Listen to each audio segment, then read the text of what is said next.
Previously on Twin Portals?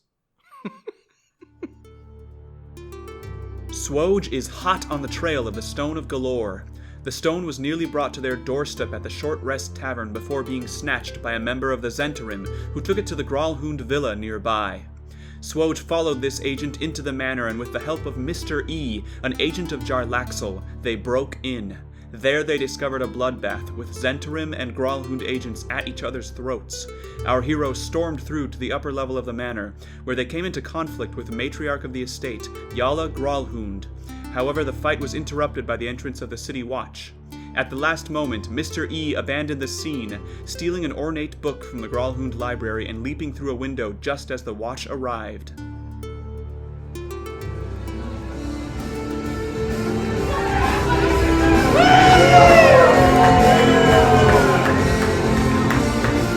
Look, we got a grant, so now I have to use this microphone. Thanks for coming out, everybody. Woo!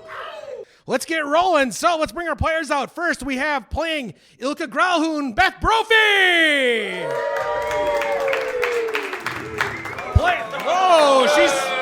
She's already drunk. Bye, Beth. Playing the mysterious halfling Zay, we got Kendra Carlson. Playing the heroic, tanky swashbuckler Lark, we've got Justin Peck. And our DM for this evening, Matthias Valero.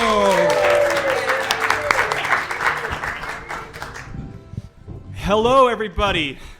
Welcome to Twin Portals. I'll be your dungeon master, Matthias Valero, for the evening. Could everyone just go around first and just kind of say a bit about who you are in this wonderful story that we're telling?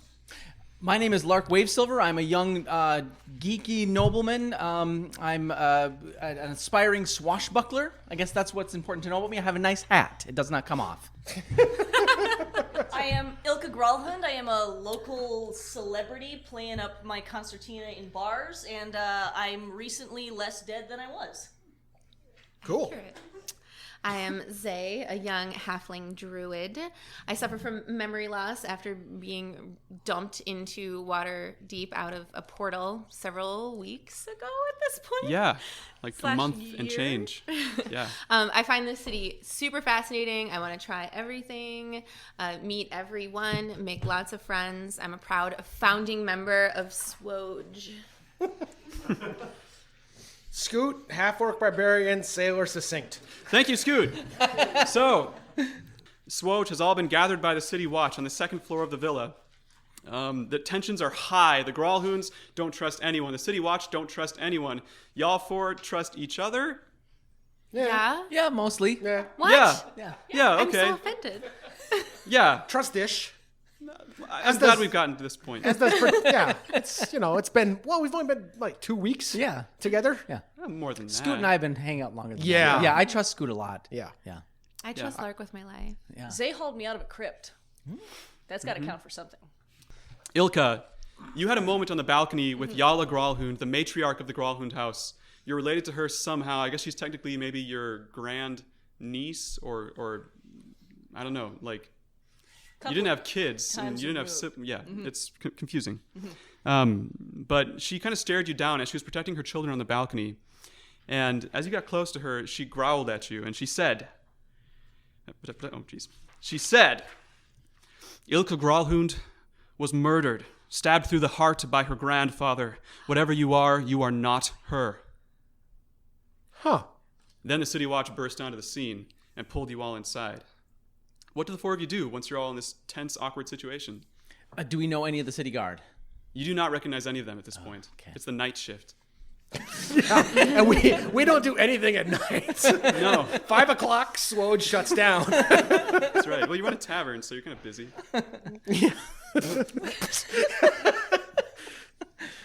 So, okay, who else? Am I still having a side-eye contest with other half-orc? Yeah, he's kind of raging at you. You're in this weird one-on-one half-orc standoff, and his eyes were bulging because he was raging, and the bloodshot nature of his eyes is slowly starting to recede. They're turning back to normal, and he's kind of just patting the sides of his legs. That's and adorable. Waiting and kind of waiting for you all to leave. And the city watcher's saying to you, look, we're going to straighten things out here, figure out exactly what happened and get back to you. You all live in Troll Skull Alley, right? It's a block away. Yeah, Yes, that's us. You can find us at the Short Rest. At the Short Rest, that's right. And one of the guards is like, oh, I know that place. They just opened tonight, right? And they're all like, Yeah, it was hugely successful. Yeah. I'm surprised we're not there too. It was a blast, right? Boo. Some of the other guardsmen are like, yeah, Steve, you didn't hear? There was a big explosion over there. And he's like, oh. Yeah, Steve. I'm sorry. I apologize. Yeah. It's fine. My mom was hurt. Well, I wish you the best. And all of a sudden, as this awkwardness reaches a fever pitch, a voice yells across the second floor in the side from the direction of Orond and the Zentrum agent that you encountered previously. You hear a voice yell, Drazir! And then there's a whoosh, sucking sound. Uh-oh. And you hear a guard say, he's gone! He teleported! And a lot of the guards rush away. A couple of them are staying with you. As this happens, Yala Gralhund runs back towards the balcony on her own. Roll perception, the four of you. Ooh. Finally. 22. 22. Fuck. Modded 20. 7. Fail. Oh! 7. So Ilka, when you hear the word Drazir, you are reminded of ancient tales of draconic portals, and Drazir was this dragon draconic word that meant travel. And you're like, that makes sense. Meanwhile, the rest of you are watching Yala as she does this really suspicious thing. And she runs off towards the balcony. You see her pull from like a side alcove this small box and push a button on it, and it springs to life as a small clockwork man, which you recognize as a Nimblewright. It's this little clockwork made of wood and steampunky kind of gadgetry. Is he missing an eye? Can we The tell? thing turns and I had looks 22. at the three of you, and he only has one ruby eye, yes. And she stuffs in his hands two things. A small stone it's like the shape of an avocado, more or less. Ew. It's kind of a grayish green at first glance, and a crumpled piece of paper. She stuffs him into his hand, whispers something into his ear, and the thing turns around and leaps off the balcony. What do you do as this happens? I'm lost in memories, apparently. Can I react to it, or am I just completely You're about obsessed? 5 seconds behind everyone else, yeah. So what does everyone else do first? Okay, so this thing's gone. It jumped off the It is balcony. like actively like leaping. Yeah, it's about like 30, 40 feet away from you. Is there any chance I can get to it and just like tackle? Like, Not unless you have some kind of instant like magic thing that would like. I've got a water skin. You could throw something at it. I throw my water skin at the ground in its path. Okay, make a ranged attack roll. Oh, damn, rules? Okay. Rules, my friend. Well, this better be... All right, I got a 15, and I got a +1 to Dex. Is that ranged? Yeah. Mm-hmm. So, okay, so 16. Okay. 16 to throw some water. Yeah, and it's like crouching on the railing of the balcony, about to leap, and this water skin goes tink, and kind of falls on the ground next to it. And then, unless you two are doing anything, it leaps off the balcony and lands on the wall of the Gralhund Villa, about 20 feet away. There's a wall circling the entire manor and the estate, and so it lands down there and kind of crouches. Lark and Zay and Ilka, you're all aware of what's going on at this point. Do you have any reaction to this? Yala, was that the Stone of Golorr? She doesn't respond to you. She's watching the thing go. At least now we know what it looks like. And you kind of lose sight of it as you're still indoors. Is anybody else going to do something? I'm gonna sprint over to the balcony Okay. and leap off and throw some featherfall on my way down. On yourself? Am I gonna die if I don't? How far up a word? No, you'd maybe take like 2d6 damage. You're like 20 feet up. It probably couldn't hurt. Shit, I could have tanked that. Yeah, I'm going to sprint to the balcony, leap off, throw featherfall on myself, and see if I can catch the thing. Okay, so it leaps over the entire the yard of the manor onto the wall encircling the manor, and it's looking like it's trying to like make a beeline away from the villa altogether. So with a featherfall, you could kind of like jump and then like float down and like hit the wall and then try and climb up it, but you'll be moving more slowly than a vaulting little wooden man. Can we tell what direction he's headed in? If he's beelining, is there Yeah, like you a... got like a 22. Yeah. He's going southeast. Southeast. That doesn't... Yep, Oh, shit, navigation. I can do that. I'm a sailor. that's right. I know. Yeah, he's going southeast. Yeah, you can tell by the stars. Yeah, it's obviously south. Yeah. Yeah. Nailed it. So as you're all kind of standing agog, Ilka, you're floating down towards the wall. The three of you that are standing up above, I assume you kind of come towards the balcony to see what's happening. I pick up my water Yes. skin, so I don't have to mark it Yes. off my list. Oh, sure. Thanks. Okay, the water spilled, though, so... Empty water Empty skin? water skin. You see, kind of like detaching from the rooftops nearby, 3 small, like eggplant-sized floating creatures. You recognize them from the sewers of Waterdeep. It's a little eyeball with tiny tentacles, and 4 of them kind of float away. Or did I say 3? 3 of them kind of float away and start to pursue this little wooden metal man as he runs away. And they start to fire beams out of their eyeballs at it. What? Do you react to this at all as you see it? Yeah. I was like, whoa! So the Xanathar are trying to get the Stone of Golorr back. Yeah, and shooting laser beams out of their eyeballs. That's awesome. They're like following the Nimblewright as it goes away. Yes, they seem kind of slower than the thing as it's jumping from roof to roof. But Ilka, you climb up to the wall at this point as this is happening, and you see this going down. You're about 20 feet, 30 feet. They're moving pretty fast away from you. I'm not a ranged person. I don't think I can knock these things out of the sky. Can I follow the Nimblewright? You can start to, but it's definitely moving faster than you are. Like it's got extreme mobility. It's made for jumping, like the acrobatics it was doing in the Castellanter Villa. And I turn around and ask the guards, are we free to go? the guards are mostly distracted at this point. The 2 that were behind you are looking out the window because everyone just rushed out to this balcony. And they're like, maybe we should just check with our sergeant first. They seem kind of confused. They're out of their depth at this point. There's Okay. dead bodies everywhere. How do we want to follow Ilka? I still have rope. Can I whip up a quick thing to get us down to the next rooftop without... Yeah. You can't take any damage anymore. No, I'm almost dead, but I do have a crossbow. Well, plus Ilka's over there at this point. You could toss her a rope and then tie it Oh, up and- yeah, huh? Uh-uh. Okay, so yeah, I will tie up one end of the rope and then throw the heavy end towards her so that we can just zip line. Okay, as you guys are engineering this, you hear a and from like 40 feet away, you see that one of the, well, it was Thank you. That's gonna... and you look down the street and you see a little drow dude running, and one of the teleporting beams hit him, and he kind of flinches and stumbles a little bit and catches a book in his hands, and then holds it tighter and disappears around a corner. Do we all see that? Sexy! Do we all see that? No, Ilka sees that. Does he It's down appear the to flip anyone the bird? Does he appear to flip anyone the bird? Yeah, that's a yes. That was an action to our listening audience.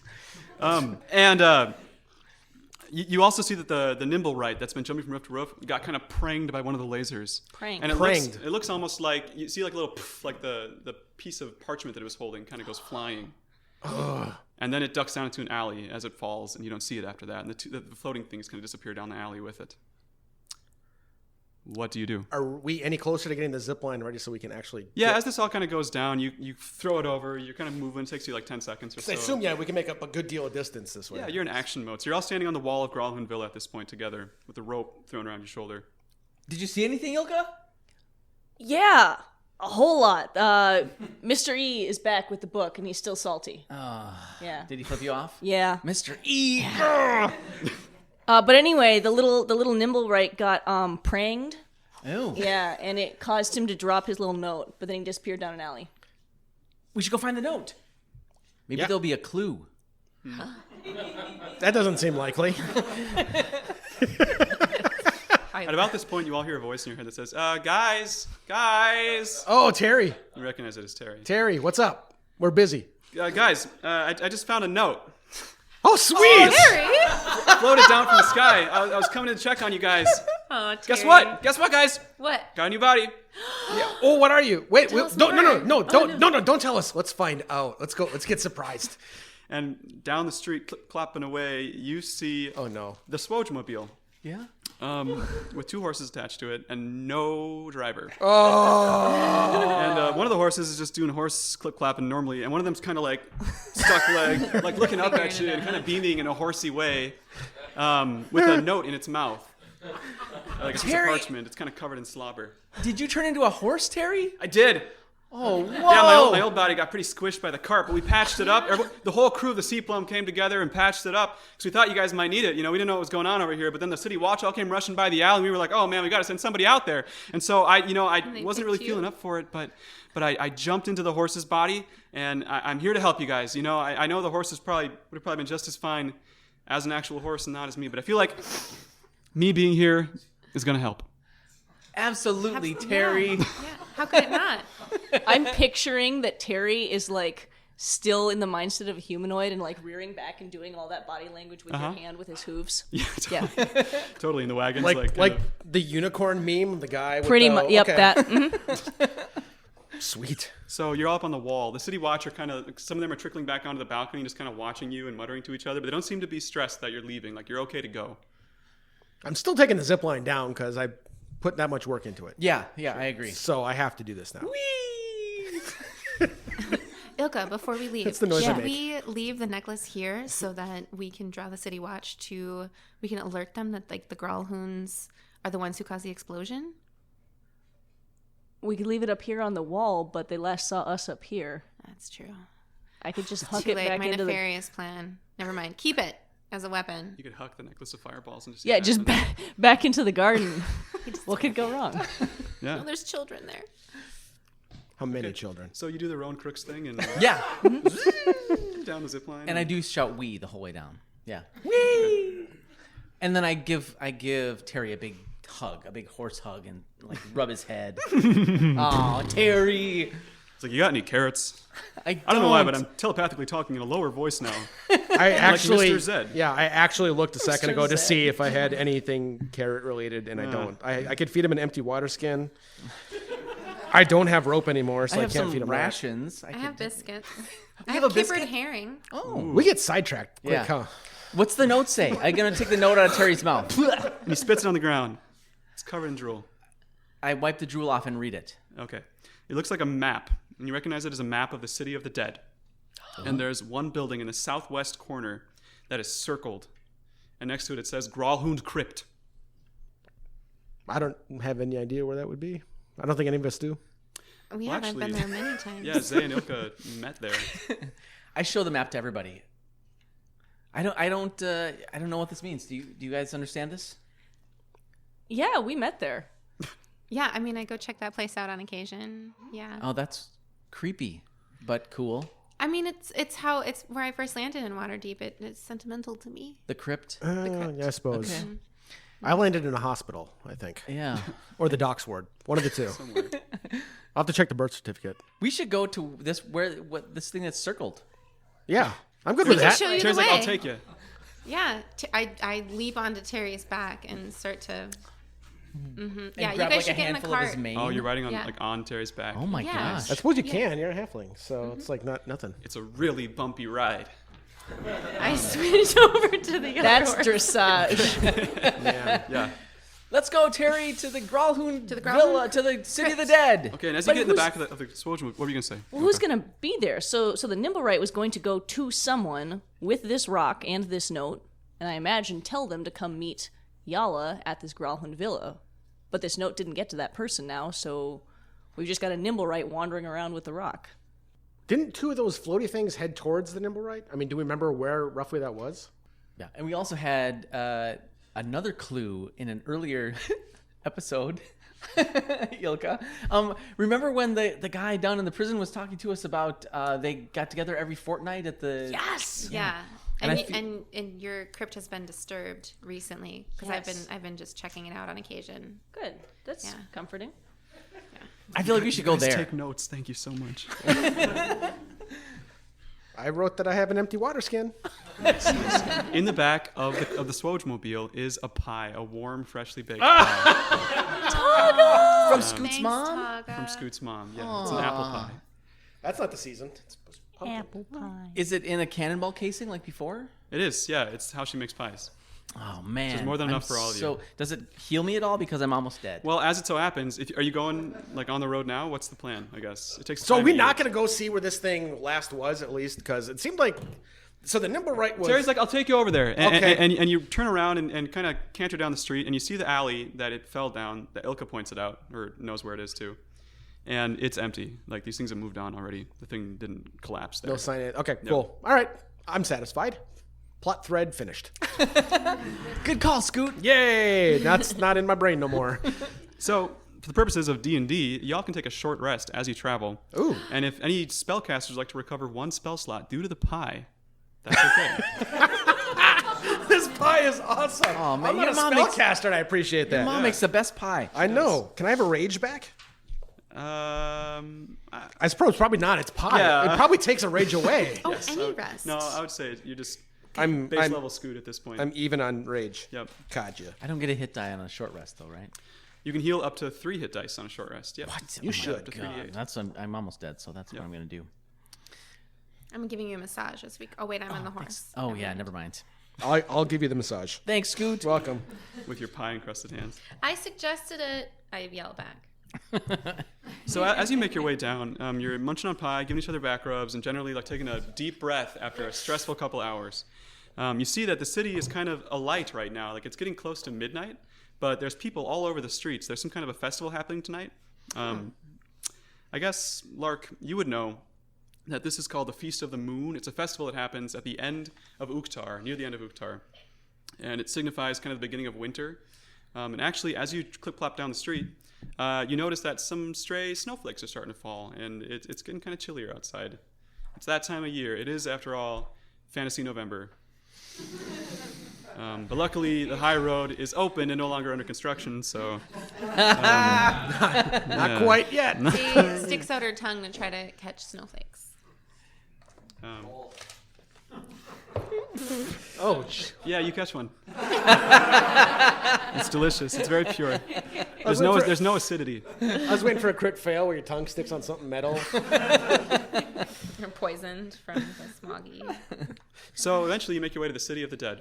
You kind of enter from the west gate, and it's sort of a big park, with kind of rolling hills and trees. It's actually upkept by the Emerald Enclave Circle of Druids. But there's many people in the City of the Dead tonight, too. There's lots of people holding candlelight vigils because the Feast of the Moon is also sort of a Day of the Dead kind of thing. It's where people honor their ancestors and kind of hold, meetings at where their ancestors are buried to honor them. So, do you have any agendas? Or you just want to run straight to the crypt and see what's there? I'm going to slow Terry down so we don't make up too much noise, and so that I can also observe what's happening around us, as it's beautiful. It is beautiful, and the snow is crisp, and there's candles all over, and it's very quiet, despite all the people. Yeah, I think we proceed slowly to not attract the attention of everyone in here. Mm-hmm. I think I'm not wearing anything from the waist up, so I'm kind of interested in getting to some place with shelter. Sure. It's a choice, but it's affecting me now. Well, you've been out on the high seas, too, without a shirt on. It's very cold sometimes out there, too, so it's not the weirdest sensation. Fine. Scoot is happy that he's in the cold without a shirt on. And he's perfectly comfortable staying out there. Nipping out. Yeah, he's nipping out hard. Nipping out hard. It's a nice massage. Yeah, I'm still massaging. Okay, good. It's been, for about it's 20, it's very 25 quiet, minutes. except for Terry, who's still kind of goose-stepping, clunk, clunk, clunk, clunk, clunk, and some heads turn and look at you, but nobody seems to really know who you are at this point. It's dark enough. So you make your way to the Graalhund Crypt. It's a rather large crypt compared to many of the other buildings and tombs in the City of the Dead. It's actually a 2-story crypt. It's kind of L-shaped. So it's a very, very old stone building. There's a front door. And if you think of it, an L, like the entrance is kind of at the bottom of the L, and you go in, and then there's a tower further in that some kind of staircase within goes up to. But the main entrance has stairs leading down into the darkness. And that's where you came out of Ilka. And that's where, Zay, you found Ilka, is down those stairs in a casket. But it's just like a Tetris piece L sticking straight up in the air. Yeah, but like with the long side down and the short side up. Legit. Yep. Oh. So what do? The door seems to be closed.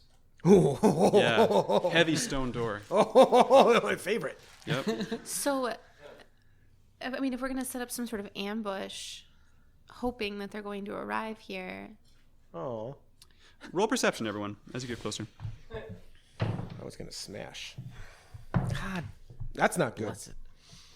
4. 3. 7. Wow.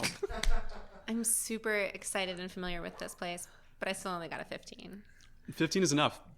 You see around the doorway, even though it's closed, there's obvious signs of traffic. Like there's a thin layer of snow on the ground, and there's some footprints and like skid marks, like the door was swung open and then closed. So it's obviously someone's been here very recently. All right. I, in a loud whisper from the back of the horse, say, "Someone's been here recently." What? How can you tell? I mean, it's the Feast of the Moon. There's people everywhere. Someone's been in the crypt. I can tell because last time I was here, there was a lot of dust, and now there is tracks in the snow. Good eye. Nailed it. Good eye, Zay. Thanks.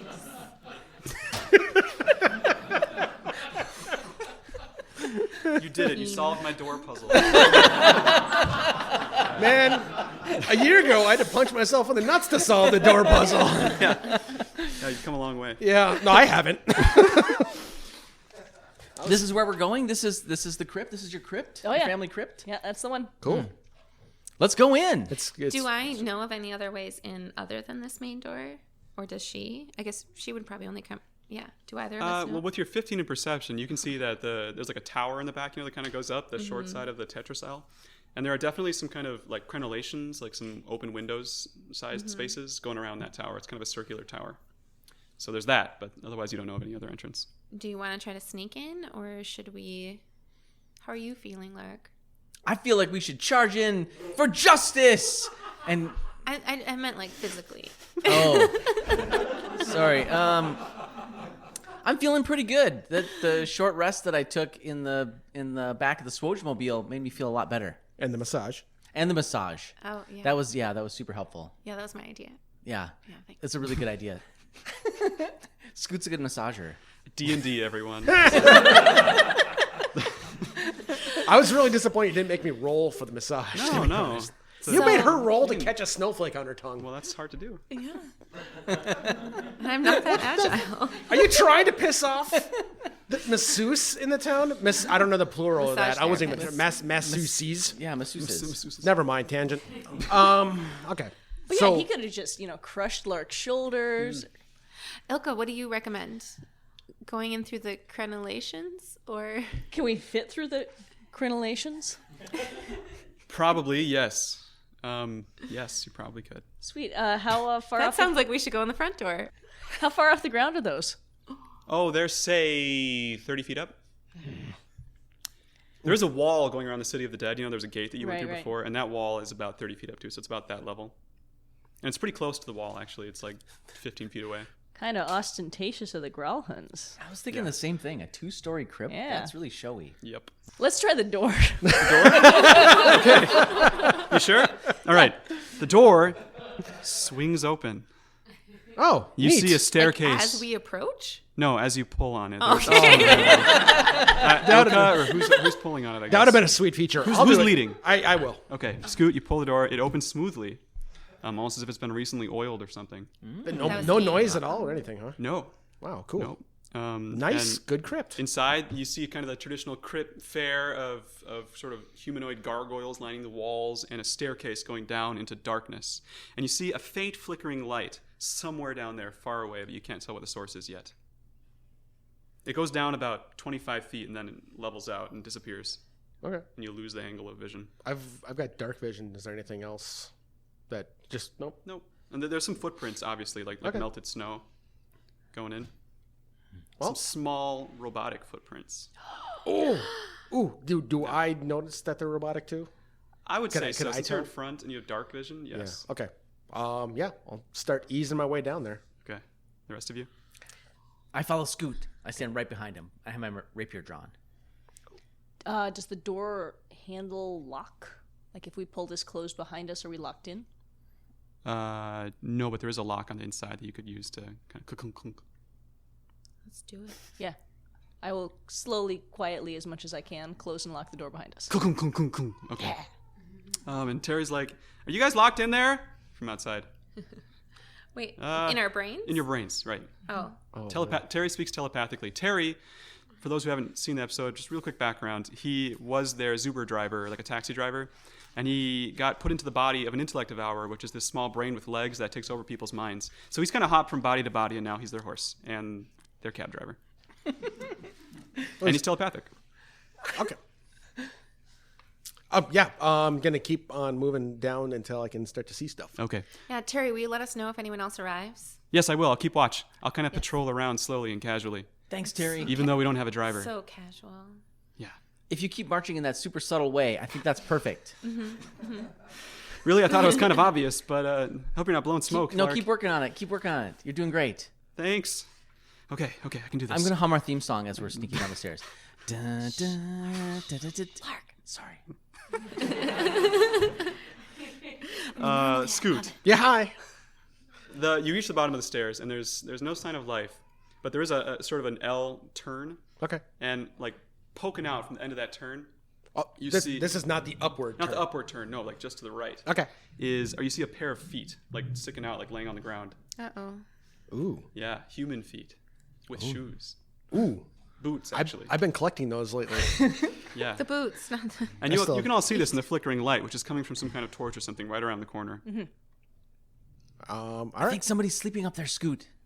Down. That's I mean, yeah, ahead of ahead. us, I mean. okay. Yeah. Don't wake him up. I won't. Okay. Sorry. So yeah, I continue to creep my way up there. No fear. Okay, and as you reach the corner, you poke your head around, and you see two things. Well, three things. You see a staircase going upwards, like where the tower would be. Is that a spiral? Did you just make a spiral? Because I don't like spirals. It is a spiral staircase, yeah. All right. It's like a tight spiral staircase going That's even worse. up. You see the crushed body of the Nimblewright from before. It's been smashed by something, like a giant hammer maybe, or some sort of magical effect.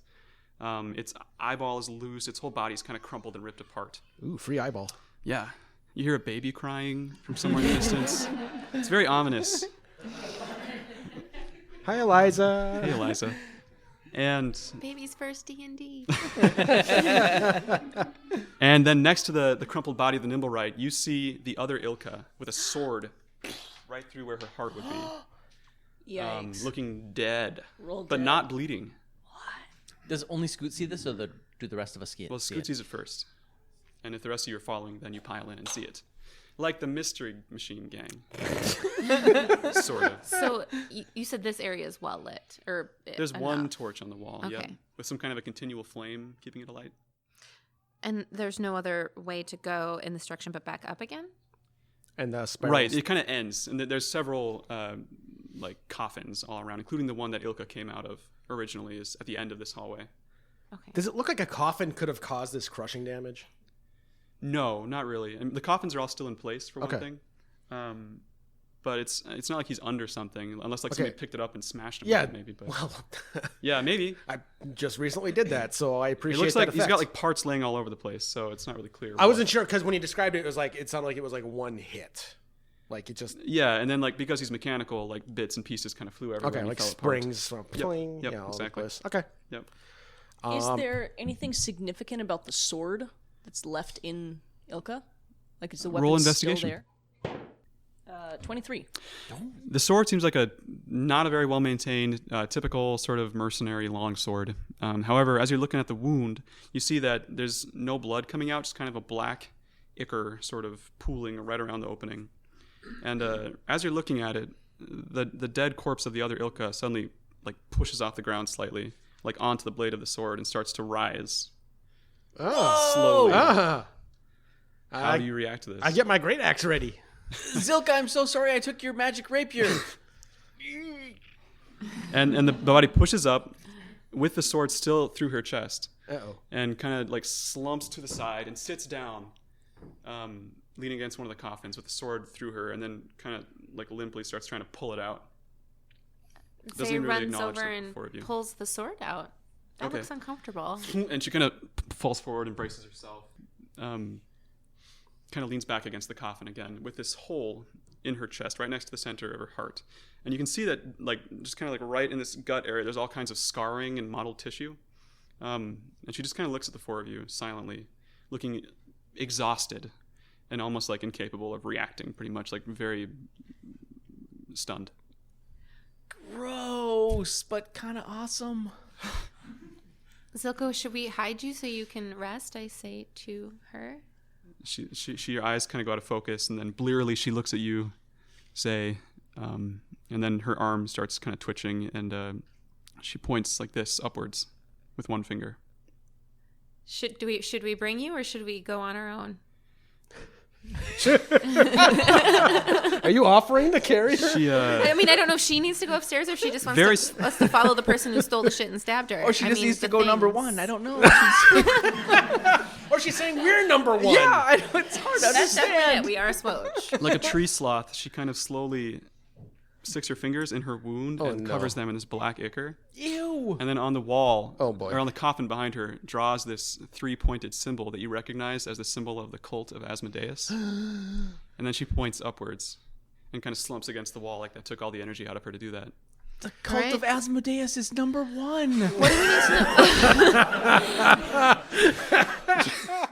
As you're discussing this, you suddenly hear a thunderclap up above you, like light, like whoosh. And it kind of echoes through the crypt since the doors are closed. And Anything else? Do we hear any motion, noises, No. voices? Just that. well, okay, you hear a faint kind of Footsteps? no, sort of similar to the sound in the Gralhund Villa when the teleportation thing happened, like a sucking sound. Quickly, upstairs. To the tower. Someone disapparated. I follow Zay. Oh, all right. Zay leads the Were way. you saying that, or were you actually I going? was, yes. Yeah, I follow. I follow. Yep, all right. All right. I'm trying to catch up. And leave poor Zilka behind. Come on, Zilka. Do you, I do grab you do Zilka as anything I with go. her, or do you just Is leave? she- Oh, I You know, grab. gonna. Oh. I don't know I if leave die is the word. Can we stabilize her in any way? You can roll medicine. But like, It's not really clear because she has a Feeling huge, Yes. like, gaping hole in her chest, but she seems like she's not breathing or anything. She's just kind But of she's sitting there. bleeding black, she was never right? breathing. Right. That's not new. She's bleeding black? Yeah, it's sort of a black ooze. So a healing spell might kill her if we That's- follow the rules of Final Fantasy. So you can roll medicine if you'd like to try We'll and try medicine. ken what happens. That's a nat 20. It is. You can tell that she's undead, and a healing spell would probably kill her, Sweet. just based on what you know of necromancy. I sussed I, that out. I pat her on the head. You also notice, as you're kind of like, looking, like checking her up and down and trying to figure out what's wrong, that she, like, right next to the sword wound, she has, like, a huge scarred hole right, like, in the center of her chest where her heart would be. That you can kind of see, like, through her armor. Oh, that's terrible armor. It's not very good armor. Yeah. It's kind of mangled, like she was attacked. That's classic boss armor. Yeah. The weak spot exposed right there. Yeah. Well, like it was like slashed and then she was stabbed. So. Oh, okay. Yeah. Well, either way, fix it. So you just all pile upstairs after that, or Yeah. do you want to react? I didn't notice any of that. I was- didn't yeah, I I didn't was- notice any of that either. stuff. I was moving up. Yeah, I mean, healing's gonna kill her, and I guess I could patch her chest back together manually instead of magically. Yeah. Yeah. With a nat 20, I mean, you can kind of just take whatever cloth and extra skin laying around that you find. Good. And Do you still have your patch of skin? I think it disintegrated like 6 episodes ago. Yeah. Good point. You left it on the roof of the SWOJ mobile, That was it, actually. yep. Yeah. Yep. And our last encounter was Zilka. Yep. Yes. God, the things you have to remember as DM. Zilka, what are you doing? Come on. All right, I'm coming. So you make your way to the upper level of this tower. The halfling leading the way. The halfling leading the way. So and you're right behind her. Or Lark was. Actually, no, I'm third. So the two of you probably at about the same time, since there's stairs going up, and you're taller than her, and you're right behind her. So like elevation-wise, at about the exact same time, you see on the upper level of this place with crenellations all around. First of all, a big pentagram painted on the floor in blood. Standing over it are two obvious cultists. Like they went all in the cult aesthetic. They're wearing red robes. They're actually covered in blood and black ichor, like they just got in a fight. They're holding knives in their hands. Their hands are bleeding, like they just did some kind of ritual. And the blood is kind of pooling around in this pentagram. And there's this sort of sucking, swirling wind going around the pentagram. Uh-oh. And as you reach this upper balcony, you see one of the cultists hand this stone that you recognize from the Gralhund Villa to a winged, spined demon of some kind. It's sort of got like purplish charred skin and all kinds of spines coming off of its back and its tail, and it's got like curved bat-like wings. It's about the wingspan's maybe like 5 or 6 feet, so it's pretty small, but it's kind of perched in one of the crenellations, and it takes the stone and kind of pushes off from the tower as you reach the top. Like it pushes off and into To fly away? Yeah, Fly away, yeah, like outside of the tower. So that it appears they have summoned this And he is now fleeing. Yes, and he's fleeing. You can see through the crenellations towards the wall, which is about Southeast. 15 feet away, which would be southwest. Southwest. Yes, Got it. right. And you see also, as it pushes away, two more of these devils kind of push off from different sides of the tower. So there's 3 of them total, and they all kind of start to group in the southwesterly direction. Roll for initiative. Oh, no. What? Yeah. So there's 3 demons and 2 cultists. I should have picked a different die. This is the worst. Yes. So far. Yes. That I've seen. Or that they've seen and you've told us about. Yep. Oh, fudge. That's not a lot. 9. 17. 19 for Zay. 19? 19. You have Scoot. 3. I'm rocking a 3. Last into the fray.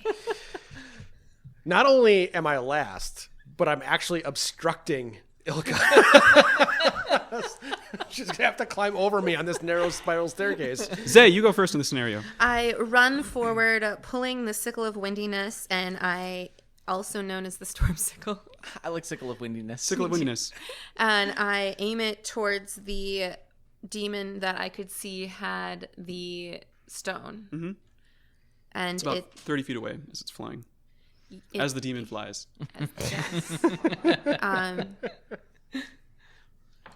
that is what I do. Make an attack roll. And I try to attack it. Yep. With the funnel of wind. Oh no. 8 plus? Not enough. Not enough. No. It kind of corkscrews out of the way as this gust of wind shoots out of your sickle. It's really cool and really loud. And everyone, no. like the cultists, all kind of turn and stare at you as this happens. But it goes wide. So next is the devils are gonna fly away from you at full speed.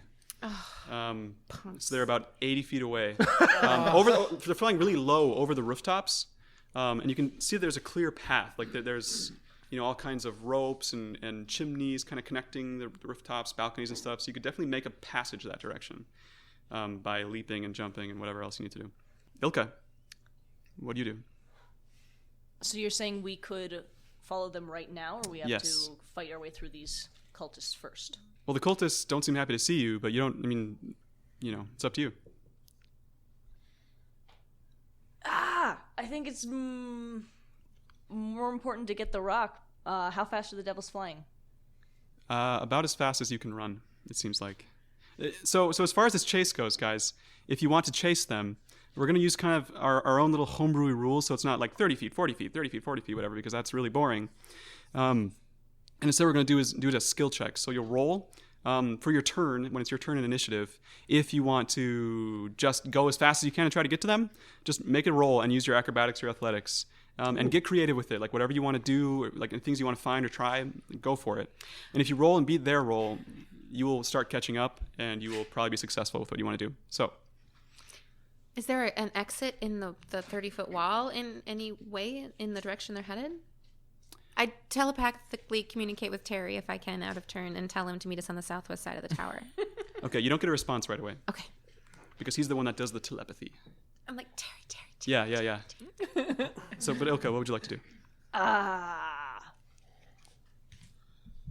I'm going to turn back to the others and say we have to follow them immediately and get the stone. Fighting these cultists will just slow us down. We know. Don't use your turn to tell us. Go. I sprint down the stairs and I run out the front, hoping everyone is go over the following. roofs. What are you doing, Ilka? Go that way. I can't fly. No, there's roofs and ropes and things. You have rope too, and you have your whole kit and everything. Sweet. You can make a roll. I climb up to the same exit they went out and I leap to the nearest roof. Roll acrobatics.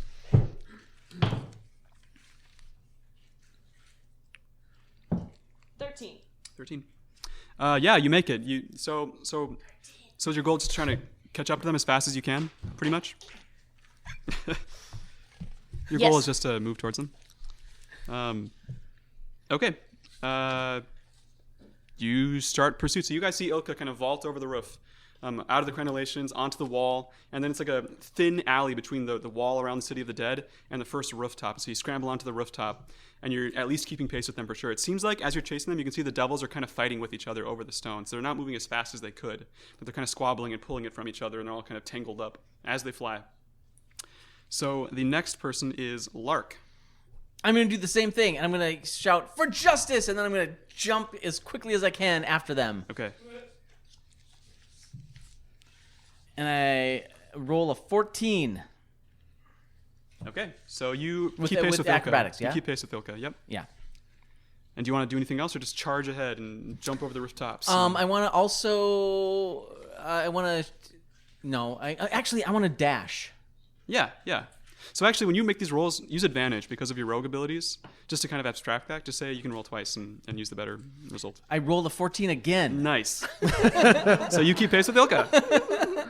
Can I dash? Can I use my action to dash? As far as No. chases go, we're just gonna keep it where Okay. you're more nimble, but you don't like mechanically move 30 feet more a turn than everyone else, just because you're in front. We'll say you're closing the distance. So if I can't dash, can I fire off a bolt from my crossbow? Yeah. Yep. I would like to do that. Totally. Aiming at the demon that seems to be carrying the stone at the moment. Okay. Roll it.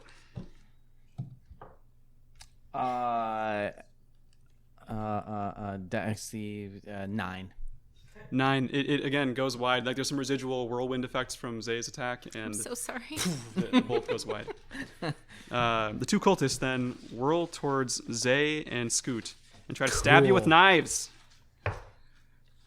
One of them crits you. Don't let 'em. One of them misses. And then Scoot, does a 15 hit you? Yeah. Okay. Zay, you're going to take 8 damage. And Scoot, you take 4 damage. Okay. Scoot, you're up then. All right. Well, I really wish I felt like I was going to run and do the smart thing, but I've just been attacked, and that pisses me off. So I'm going to go ahead and rage and attack whoever just hit me. Okay, roll it. All right.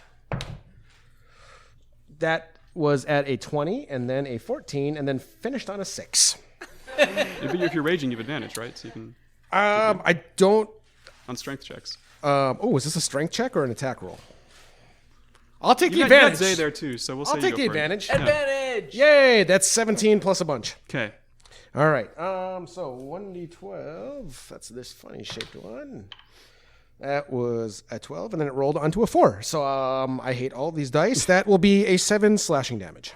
So he's already looking very injured, this one that you cut into. Yeah. And he almost falls off his feet as you hit him. At this point, you all hear Terry pinging you mentally, saying, "Guys, I heard that thunderbolt. What's going on? What do you need?" We're headed southwest. Southwest? Meet us on that side of the tower. Does anyone need a ride? All of us. I'll circle around. Mostly Scoot. Scoot? Yeah. Scoot, and you hear him in your voice, or in your head, saying, "Scoot, do you need me to circle around for you or anything?" I'm busy. I'm attacking somebody. Okay. Well, I'll wait for you. Okay. Splitting the party. It's cool.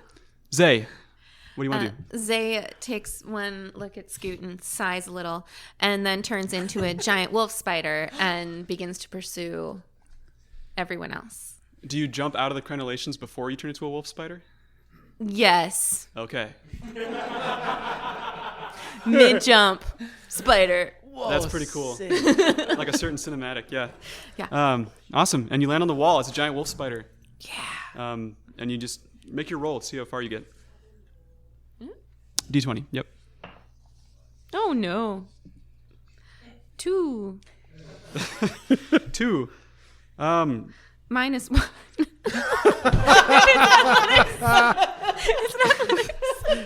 So I guess you're staying up here with me. I mean, it could be acrobatics. It's definitely acrobatics. It's a 4. So you're running on the first rooftop, and you're like moving really fast, and it's so easy to climb on these rooftops as a giant spider. But all of a sudden, like from your side, there's this huge kaboom, and like you're kind of knocked over to one side, and you slam into a chimney, and you turn around, and there's fireworks being launched off by somebody, like down on the street, and you can actually see that there's kind of fireworks shooting up all around the city as part of the Feast of the Moon Festival.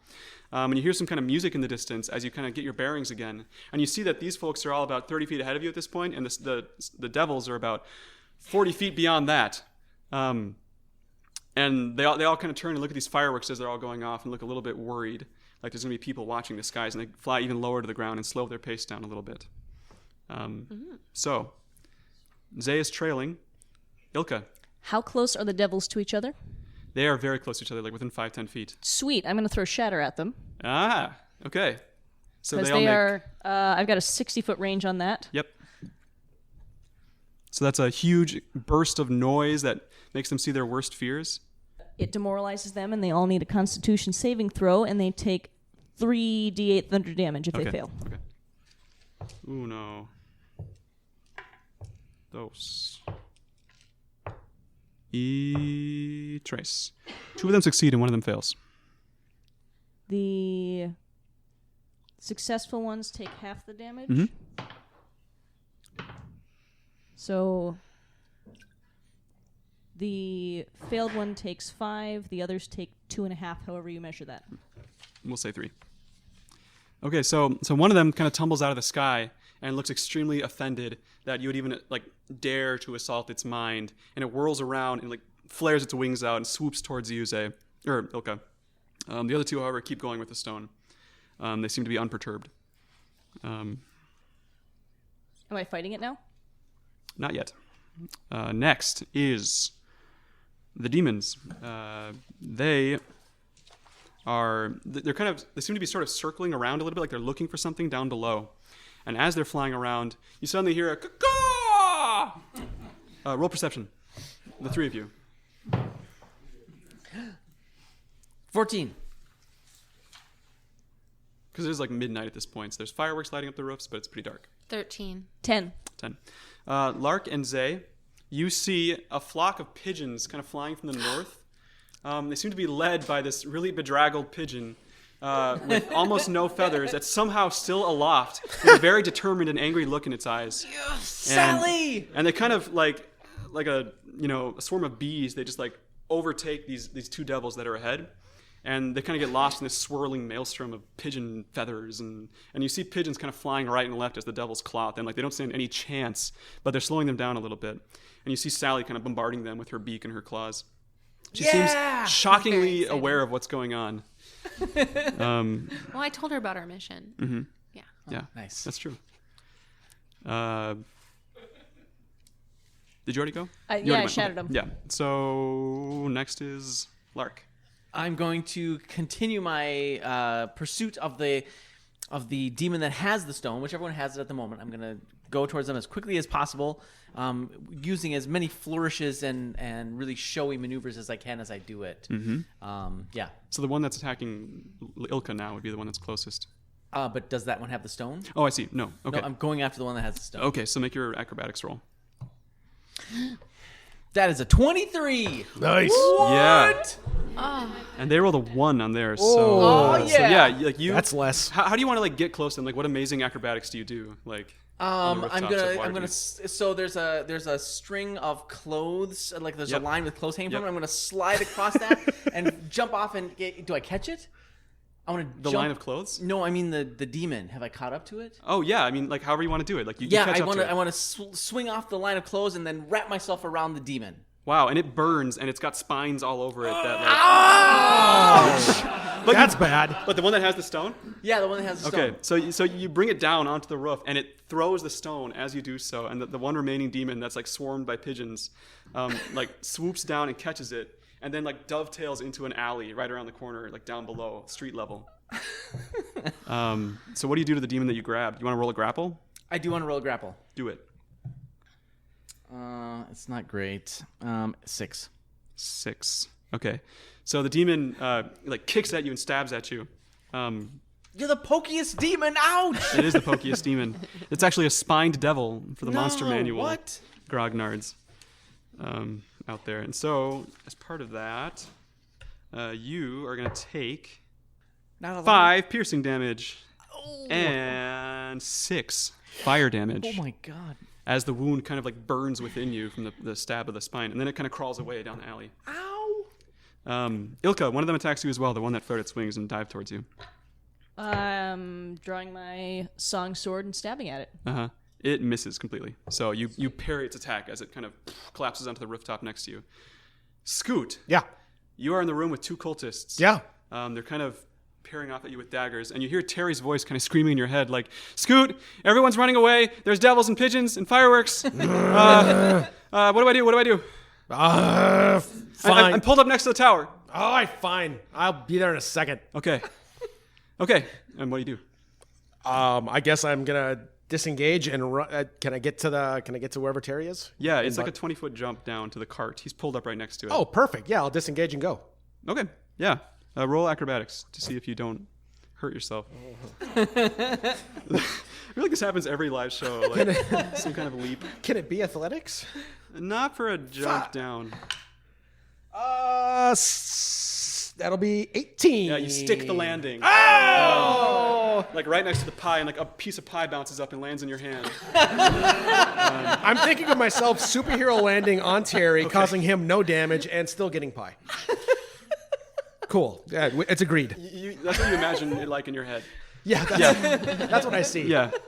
Sweet. And I'm on Terry. So and I yell, Terry, take us there! At this point, there's one devil attacking Ilka, one devil kind of laying on the ground next to Lark, and one devil that disappeared down an alley with a swarm of pigeons following it. The one with the stone disappeared down an alley, pretty close to Lark. So, Are we out of initiative? No, Zay, what do you want to do? I'm going to pursue the pigeon pile and the stone. Yep. With, I forgot to mention, my spider that can climb difficult surfaces without making an ability check. That's right. Oh, snap. Yeah, ain't no thing. So make your acrobatics she's roll with fast. advantage, and let's see how well you catch up. 21. Yeah.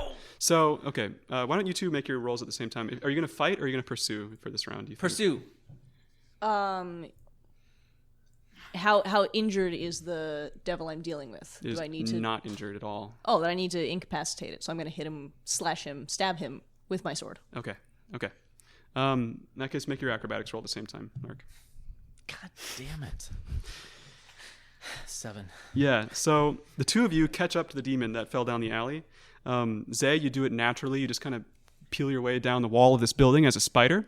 Lark, however, you, after doing your amazing acrobatic feat, grabbing this demon, throwing him down, you're in the alley next to this demon. It's crawling away from you. And... what terrible thing should... I feel like I'm full of like porcupines. Yeah, and pretty quills. much. Like I'm just covered. Full of porcupines. Yeah. Some of them are in your armor, some of them are in like your face. But none of them are in your hat. Oh, And that's the important Thank goodness. part. Yeah. Close call. You guys are also like covered in blood still from the whole thing at the Gralhund Villa. Like you're a sight. Yeah, I still need to clean the blood off my hat. Yeah. Thanks, Scoot. You're welcome. So you make your way there, but there's all kinds of clothing in this alley. And while the demon was, say, low to the ground and kind of scrabbled under all of them, the one that you were near, you get a face full of every sort of, like all kinds of hats and pantaloons and breeches and stockings. Like I'm just tangled up in the clothes hanging from the line. Well, you make your way there, but you've got like 3 hats on and like shirts like plastered to your spiny body. Nice. Like you're catching everything. The two of you wheel around the corner and you see in front of you, in a side alley, a wagon, like a really ornate wagon with no markings on it. Standing next to it is an aging tiefling wearing thin-rimmed glasses, as well as a valet kind of like holding the reins and a guard with a spear standing next to him. And they see the demons come, and the tiefling you recognize as Williford Crowell. He's holding up a ring in his hand, and the spine devil with the stone approaches him and gives him the stone. And he takes it and looks at the two of you and says, "It is time for the tides to turn on the silver waves of justice. Kill them." And then he steps into the wagon. So how do you two react when you see Williford and all this go down? You're like 30 feet away. As the spider, I attempt to scramble forward and leap onto the top of the ornate wagon. Is that yes? Okay, and Lark? Williford, you dick! And then I charge at him as fast as I can. I also said that, but in spider. Yeah. Yeah. Roll acrobatics, both of you. God. 7 again. 18. 7. So Zay is quicker to the punch because you're talking smack. Yeah. And She's talking smack too, but in spider. yeah. Maybe more. I don't. Never. 18's good. Good. I don't know how spiders work. Okay. It's all right. Yeah. The cart is Williford's cart is kind of slow to get moving, as the valet is kind of spurring the horses on. However, Zay, once you land on top of the cart as a giant freaking spider, the horses realize you're there. They realize there's a giant spider right behind them, and they take off to the west. Here we go. Like almost knocking off the guard that's standing there with the spear, and he kind of grabs onto the side of it and is watching you, Lark, as you kind of run after them and start to catch up. Start to fall behind. That's it. The cart is moving west towards the high road. Ilka, you see these two disappear. You're facing off with the Spine Devil. In your voice, or in your head, you hear a voice. It's Terry. And Terry says, Ilka, I'm coming around. Do you need help? You want to jump in? I'm do whatever I can to help out here, and I think everyone else is headed west. Yeah, if I, how far off the ground am I? You are about 20, 30 feet up on a rooftop. What are the odds I can jump off this as the horse carriage comes by and land on the roof? Well, so that is what the dice is for. There's a demon like 5 feet away from you threatening you. Do you want to like move away from it and see like what's going on down below? I'm gonna swish my sword to distract him while I back up a little bit and peek over. Disengage. Action. I just want to see. How far away? Terry, shh. Terry, how far away are you? Oh my gosh, we're doing that sound again. That's right. Ilka, I'm coming up on you. I can see you guys jumping around. Scoot. Hi. Scoot's here too. Yeah. I'm about 30 feet away. Tell him I say hi. Scoot says hi. Sweet. Get underneath this house that has the two of us up on top of it. I'm waving a sword, and I'm gonna jump off and land on the cart. Okay. Did they say hi back? No, Scoot, they didn't. Oh. But Ilka's gonna jump from that rooftop. Oh. And he like indicates with his horse head. Do not I? very clear. Can I? Impressive mane he has. I guess I'll try to guess which way he was pointing. Yeah, but as you're riding with the light of the fireworks and the moon starting to come out, you see Ilka standing by the edge of the roof. Oh. Terry, shh. Tell Scoot to get on the roof and catch me if I miss. Roger that. Is this gonna be SWOJ's first car chase? Roll acrobatics. I'm gonna nail this. You just wait and see. What was that? It was a 2, it looks like. It is. 6. Scoot, make a roll yourself. Athletics or acrobatics, your choice, to assist. Let's see how well you catch. Well, I catch. All right. Well, It's like catching a snowflake. it's gonna be an 11. 11, okay. Ilka. That's average. A little bit above average. Slightly, yeah. Yeah, you land on Scoot as they're rushing by.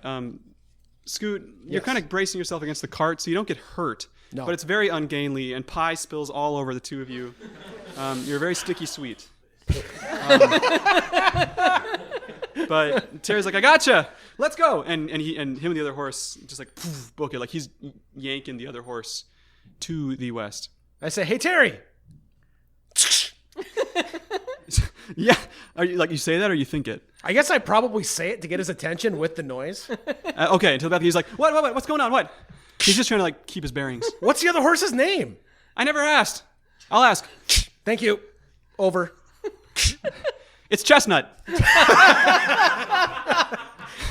Good job, Chestnut. There we go. Excellent. Okay. That's all I have. Chestnut feels encouraged. Zay, as Little you're hearts. riding out towards the high road, the guard standing on the side of the cart stabs at you with his spear, and ooh, he crits you. Oh, that's a lot then. Yeah, these crits are just coming. Crits are bad. Unless I'm throwing them down.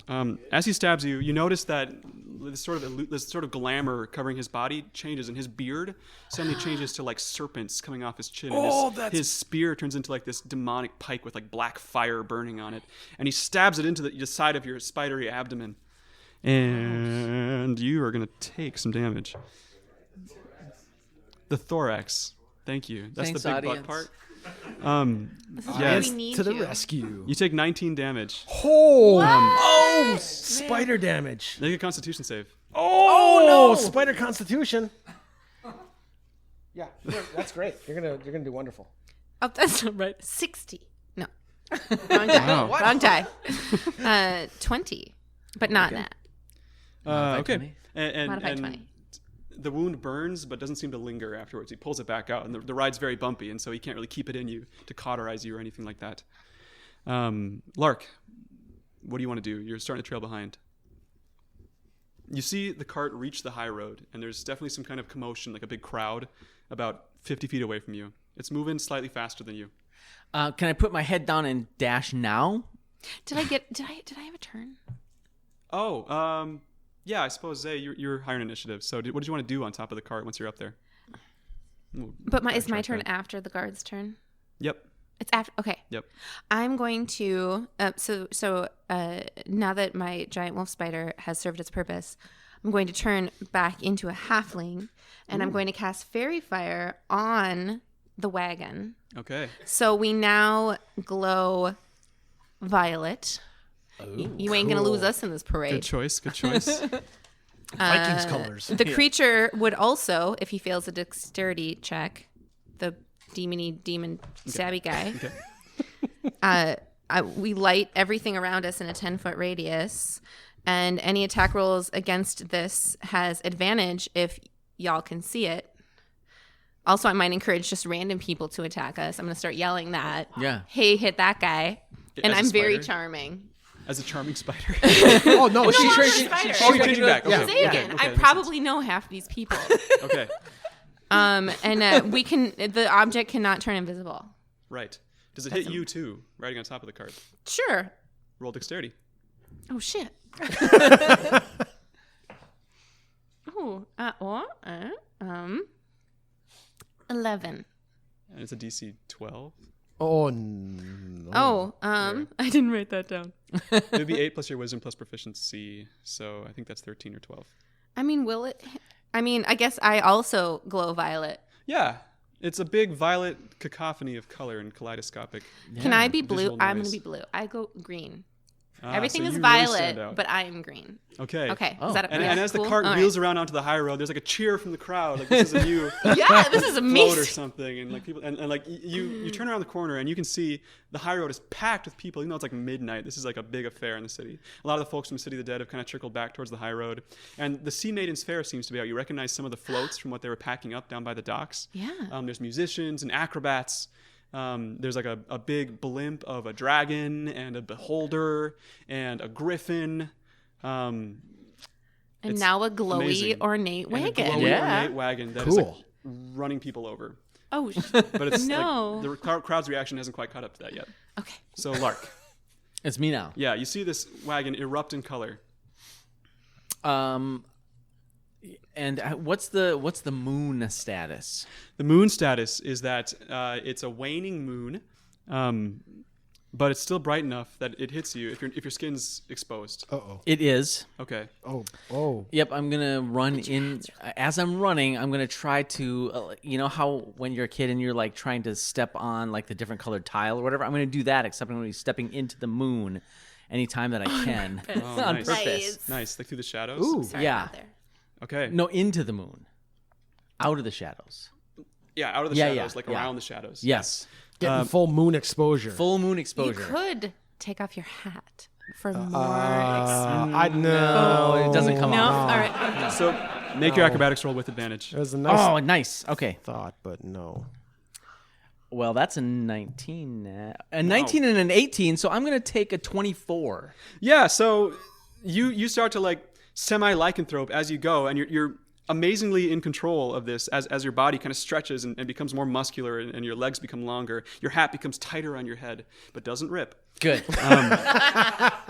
And you kind of leap from light to light and make your way until you're just behind the cart, pretty much like 5-10 feet away. Great. And this Lark, you look so handsome. You're Is my semi-like. the crowd is really unsure of what's going on at this point. Like some people have been knocked over, and you kind of look like one of the parade like entertainments, but maybe not. Also, your clothing's kind of ripped, and Not my t-shirt, I hope. And yeah, I'm covered in no, your blood. t-shirt's stretchy. It's a polyester material. Okay, good. Yeah, it's very advanced.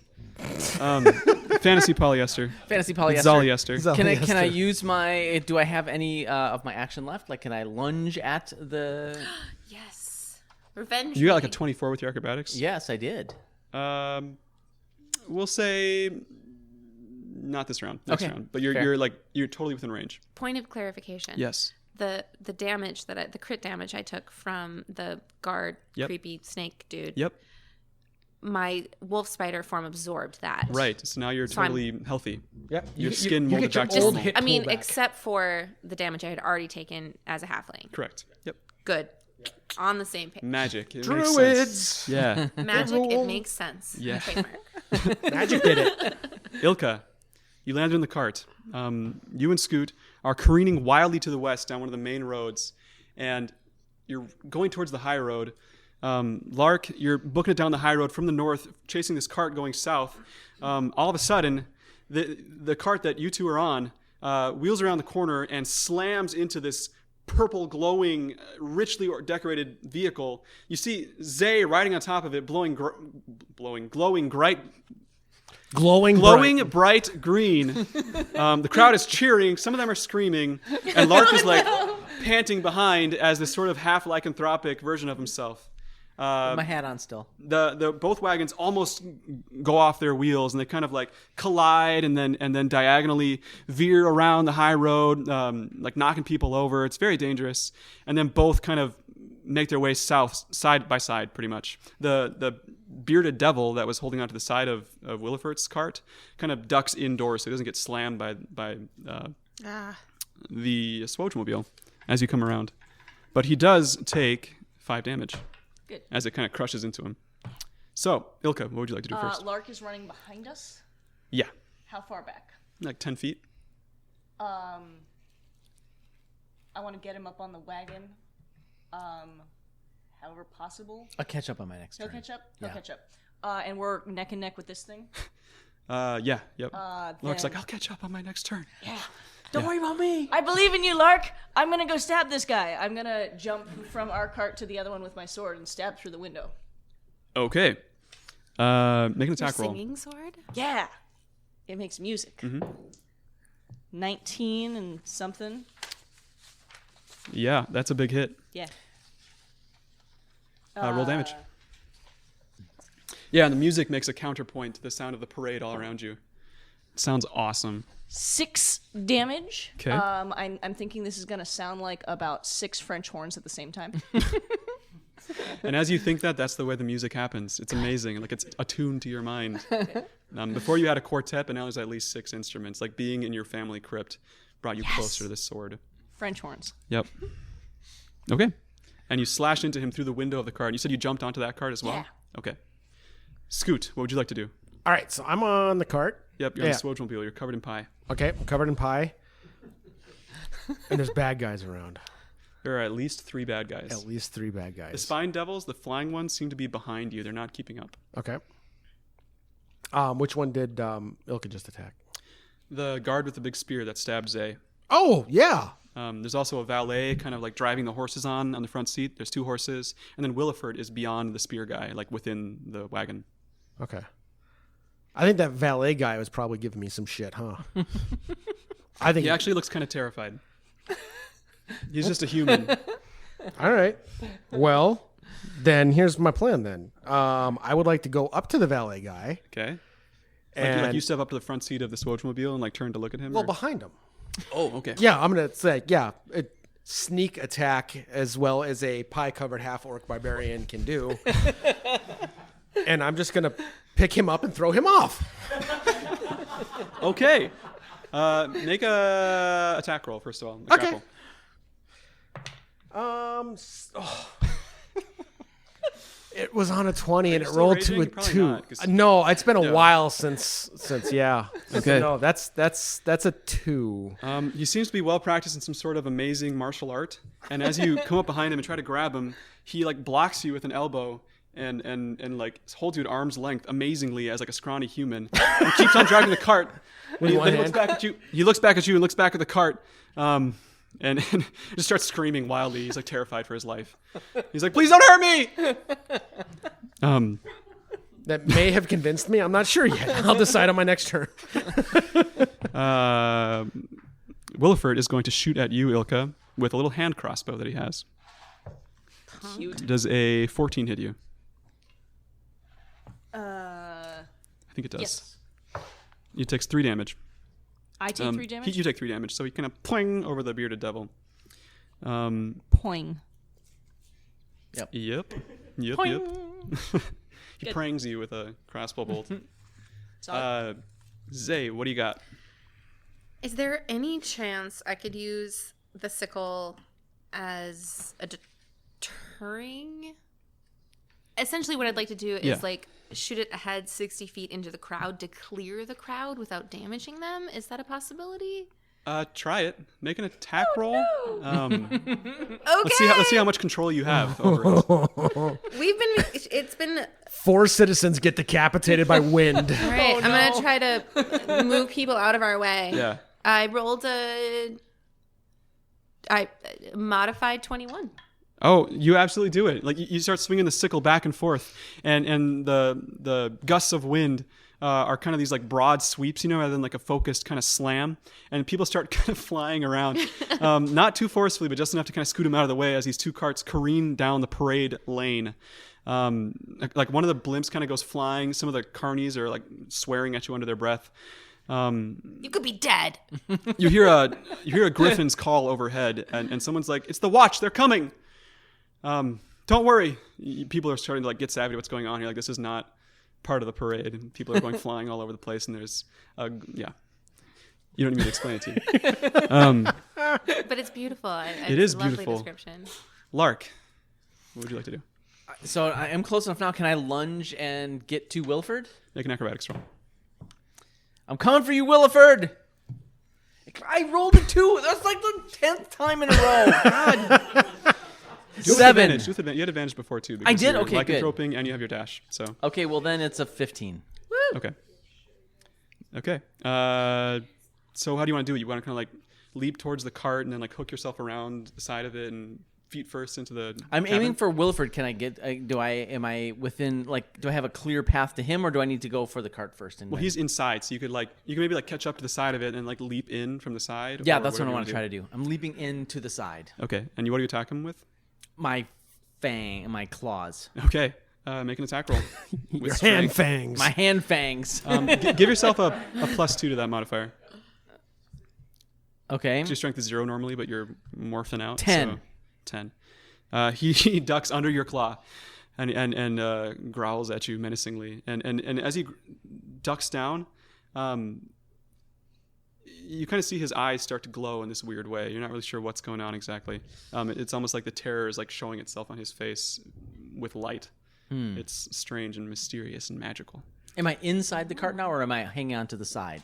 What do you want to be? I would like to be inside if possible, but if you tell me. Yeah, I mean, there's not enough room to stand in there, but you're kind of like seated next to him, like Okay, great. like lunging in. Yeah, and the door kind of swings loose as you kind of push your way in and try to get at him. Awesome. But he's like clambering back towards the bearded devil. All right, I'm reaching for him as my turn ends. Okay. Okay. My fang spirit. Just like that. That, yeah. Okay. As the 2 carts careen further down the street, Zay, you're on the roof, and Scoot, you're on the roof as well, kind of behind the dude. I'm being fended off with a single hand. Yeah, he's amazingly strong. Yeah, apparently. Yeah. As a nondescript human often is. Well, he has a name, you just haven't asked. I know Chestnut, and that's enough for You do me. know Chestnut.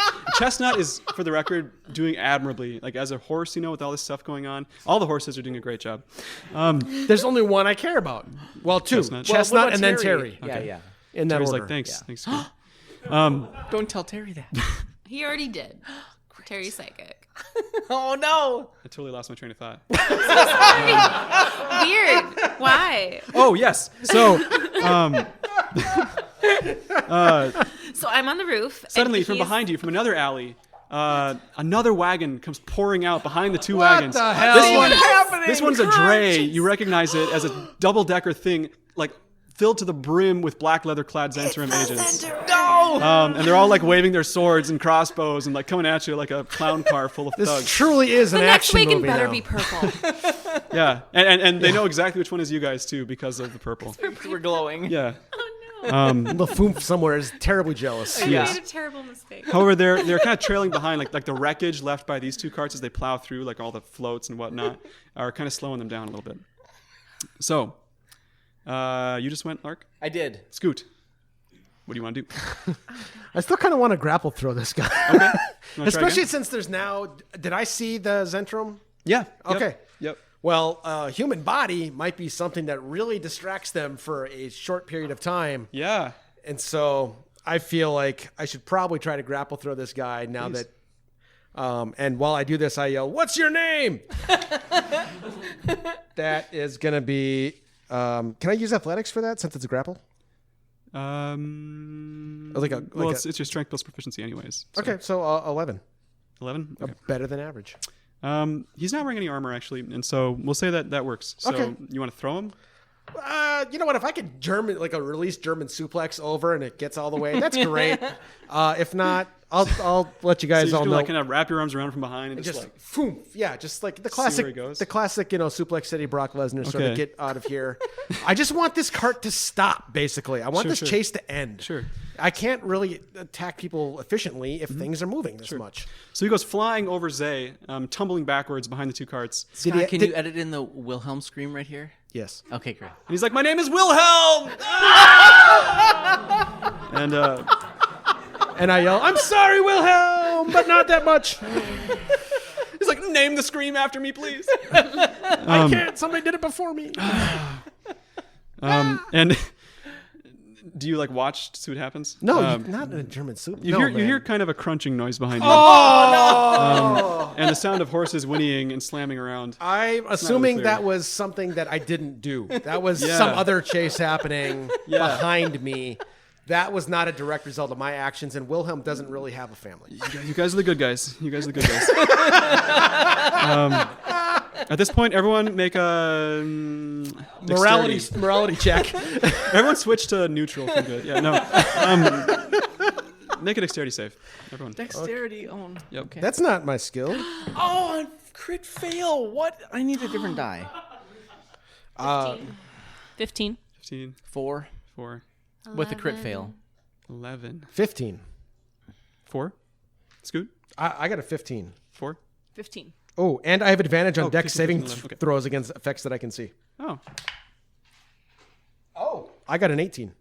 Yeah, so at this, with the driver gone, the two horses split and kind of go wildly out of control, and the wagon actually flips to one side and kind of skids to a halt. The Zentrum, right? No, the Willifert's wagon does, the one that all wagon. y'all are Okay. on. Oh, shit. But the three of you managed to land unperturbed, sticking the landing once again.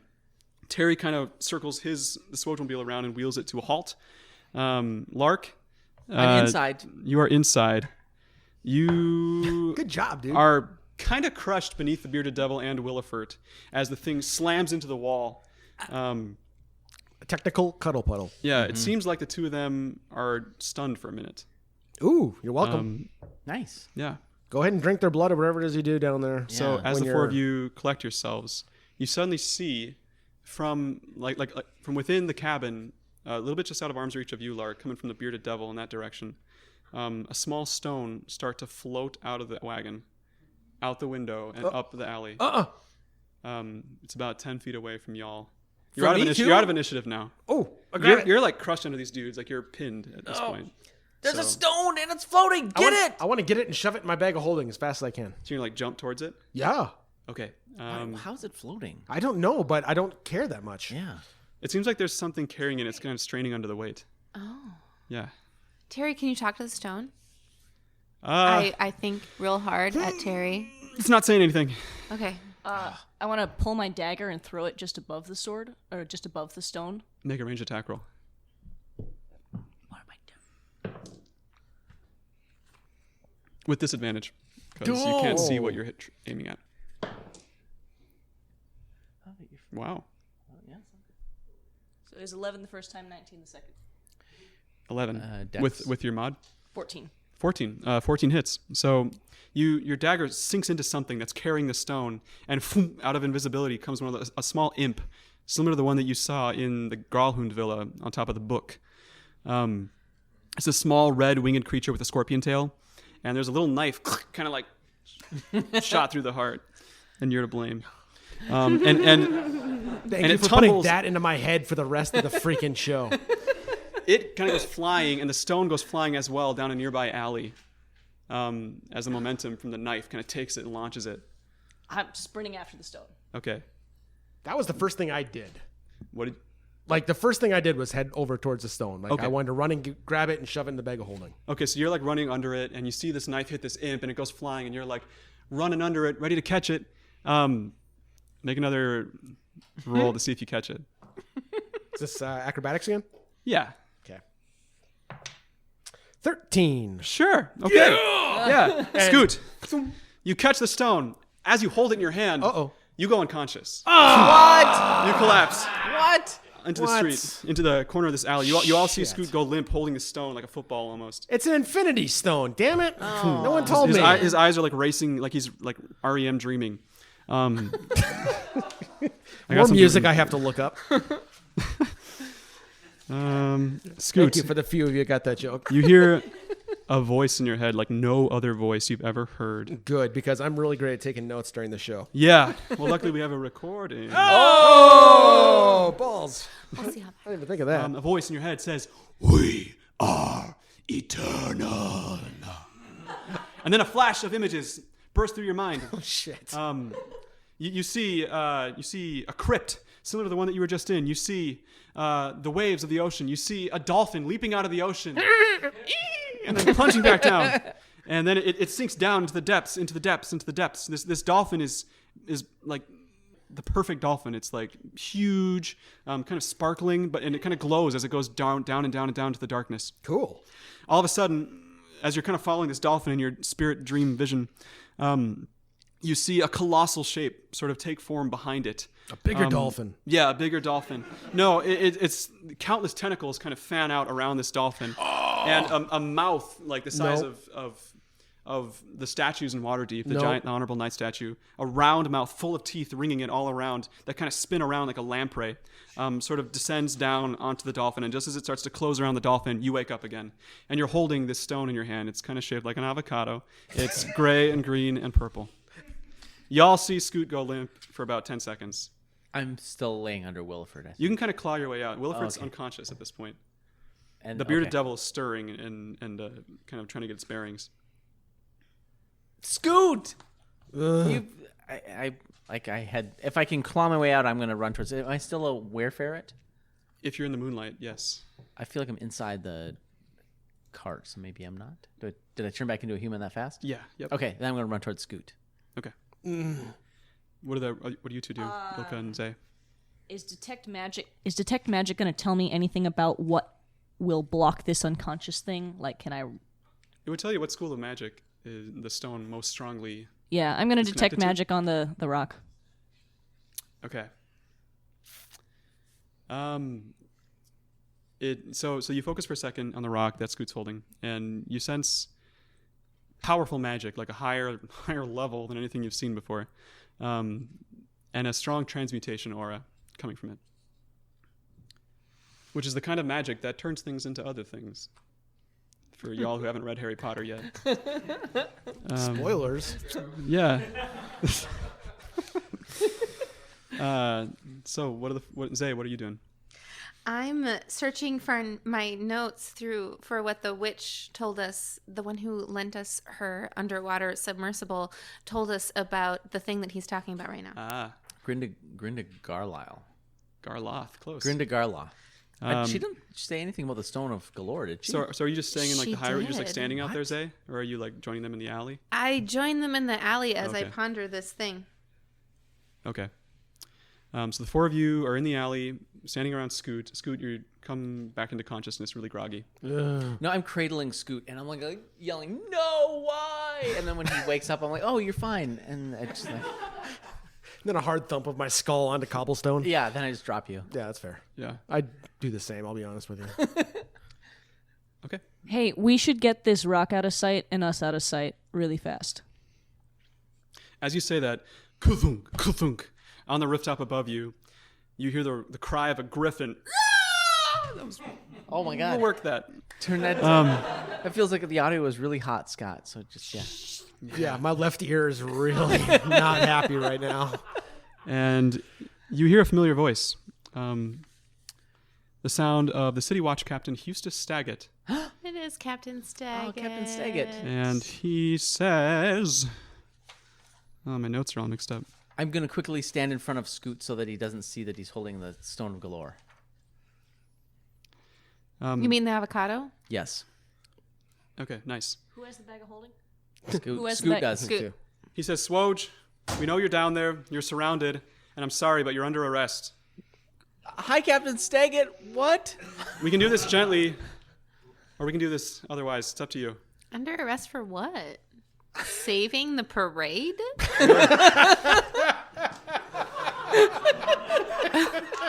We'll take you to the guard station and go through it in the courtroom. That is so genuinely what Zay would be worried about. Did you see my sickle of windiness? Yeah, everyone saw it. Happy. Brandishing a weapon on the streets is an offense. What? I'm unconscious. We do Never all mind. have copies of the code. Wait, brandishing He a gave weapon? you a copy. I know. Brandishing a weapon is what we're in trouble for? He's. Are you asking him that? Yes. Happy Moon Feast, Captain Staggett. Why are we We're in just out here trouble? honoring our ancestors. Yeah, I'm sorry. We didn't. I'm not. I don't quite understand what we're in trouble for. He says, "Well, go over it in the courtroom. We can't talk here, okay? There's like a huge crowd gathering around So the alley, kind of you looking need at us you. to act as witnesses against that guy over there in that shiny cart, What guy? Willifert. Wilford Williford. Crowell. And he looks over his shoulder. He disappears for a second. He's looking over his shoulder, saying something to the other guards, and he's like, "There's no one else in there." Perhaps is there a lot of their blood in there? Because we didn't do that. Look, we gotta go, you guys. This isn't up for discussion. Is the crowd by any chance chanting "SWOJ, SWOJ, SWOJ"? There's actually like screams and people like.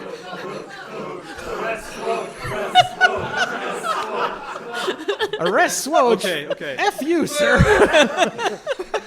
There's one drow dude in the back who's just like. Mystery! God! That guy stole a book once. No, it kind of seems like you notice out of the corner of your eye, the Troll Skull irregulars are running around, kind of like revving up the crowd, and there are some people that are like, "Oh, that was SWOJ. Oh, wow." And there's like an even mixture of like, "Boo! Oh, you hurt my husband. Oh, he's got a broken leg. Somebody get a medic." And SWOJ, because some people are just into the spectacle. So it's like, look, you're either coming or we're gonna have to disarm you and take you by force. So what do you want, you guys? I guess we should go. I mean, we didn't really do anything wrong, right? Is Scoot passed out? No, you're conscious again. Oh, okay. Yep. Have you done something with the thing that we won't mention? And as you're talking, like at least 12 city watchmen are moving in from both sides of this alley, and they're like moving to take your weapons. I assumed and it's like gently take you away. the first things that I think of when I wake up is save the dolphin, save the world. Just a joke from 1998. Rose. Yeah. I saw that. Scoot, put the stone in your bag of holding, quick. And I try. Just Make a sleight of hand check. I am standing. I did mention before that I was standing in front of Scoot. Do it with advantage. oh, Yeah. that's probably going to be required. So we got an 11, or we'll say 11. It seems like you get away with it. Nobody takes your bag of holding away from you, and you slip the stone in there. That's where I keep my mother's pie. That was a regrettable sentence. But I Song take number 14. Yep. Okay. So yes, it's stashed, Okay. and I'm just like, oh man, what did you give me to drink, Lark? And then unless the four of you have anything else you want to say or do, you're taken to the city watch post in the docks ward, where Eustace is in charge. Oh, that's good news. I'm going to ask Captain Staggett questions the entire time. Okay, he doesn't respond to any of them. Like he's trying to keep a Including things professional like, face. What's your middle name? Yeah. Have you ever been to Disney World? Yep. Like all of his guys and girls are watching him right now, like for any sign of like this weird relationship that you guys seem to have, because he's being really polite to you. I'm going to get to know the other people as well. Then. Okay. Some of them are friendly. One of them, his name is Bartolo. And he's like, I'm a big fan of SWOJ, but I'm sorry, this is the law. I understand. You're supposed to keep the blood off the Bartolo. streets. Did you like the parade, That was our Bartolo? goal. That was the most unforgettable parade I've ever seen. And you guys are taken to the watch post as this goes down. You're taken to cells in the basement, and you're stripped of all your weapons. The rest of your belongings, they leave with you. That's dumb. Not if you have any thieves' tools, that kind of thing, they take like implements such as that.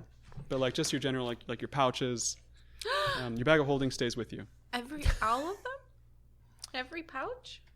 Oh no! They do a cursory check, and if there's anything threatening in your pouches. Okay, no, we're good. So they find like empty flower pots and stuff on you. Yeah. So many things in your pouches. Yeah, Kool-Aid recipes. They confiscate some stuff, like some stolen goods, things that seem like they don't really belong to you. Like they have That's a other lot people's of names on them. That's most things. They, however, do not search the bag of holding. Like it looks nondescript enough that they're just kind of keeping it. Cool. Hey, so do I get to keep my concertina? Yes. Okay, I play songs all night long. It is Okay. woeful. And as you're put in your cell, you're all in a cell together, and Eustace says, "Your trial will be in the morning." Trial? That's right. What? We Captain Staggett, demand representation. Terry? He says, "Don't worry, you'll be able to call on witnesses. So if you have a list of them, Oh shit. What? you can give it to the guards in the morning." Cultists. There's that dude I threw underneath the carriage behind us. There's Zilka, who's bleeding Iger. Captain Saget, we were trying to save the city. Kind of. He's like, "I'm sorry, but the law is the law. If we don't uphold the code legal, who will? The code legal." Guys, he has a good point. Okay. We're in jail. I don't like this. And But we're all in the same cell. night turns to early morning. It's like 4:00 in the morning. Do you guys try to get some sleep, or what do you do?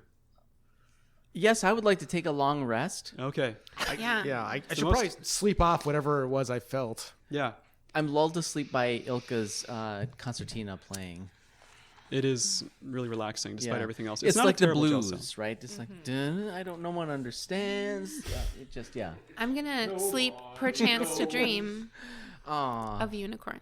At like 4 a.m, you're all awoken by a just- scratching sound. Point of technicality. Can I take a long rest? Yes. Yes, you can.